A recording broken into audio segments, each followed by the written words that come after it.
Hidayah Islam dari Allah Subhanahu wa Ta'ala bisa datang kepada siapa saja dan kapan saja, termasuk dari sebuah momen yang tampaknya kurang baik.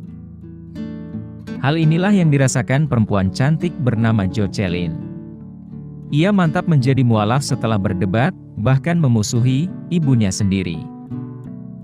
Jocelyn merupakan gadis cantik yang lahir dan besar dari keluarga Nasrani taat. Ayahnya adalah seorang pendeta dan ibunya mantan aktivis gereja. Jocelyn kecil lantas sudah menaruh minat yang tinggi terhadap agama hingga pada akhirnya di usia 20 tahun sudah menjadi sosok pemimpin gereja untuk kalangan muda-mudi di lingkungannya. Sementara itu di saat yang bersamaan, sang ibu justru memutuskan untuk memeluk Islam dan menjadi mualaf dengan cara yang terbilang unik.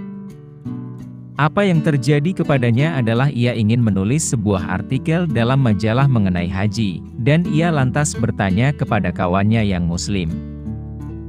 Ketika dia belajar lebih jauh tentang Islam, dia pun jatuh cinta pada agama yang indah ini, ungkap Jocelyn mengisahkan perjalanan hijrah ibunya.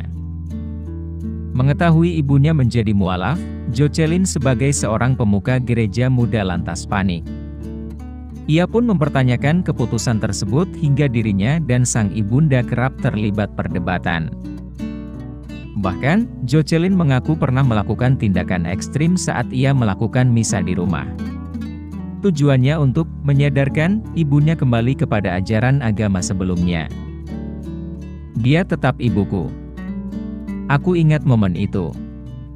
Saat misa di rumah, aku sengaja mengencangkan musik untuk mengajaknya kembali ke Kristen, ungkap Jocelyn. Namun di satu sisi, ia merasa tindakannya tersebut salah hingga akhirnya memutuskan tidak lagi menjadi pemuka agama dan pergi merantau ke luar negeri. Saat itulah menjadi awal mula perkenalannya dengan ajaran agama Islam.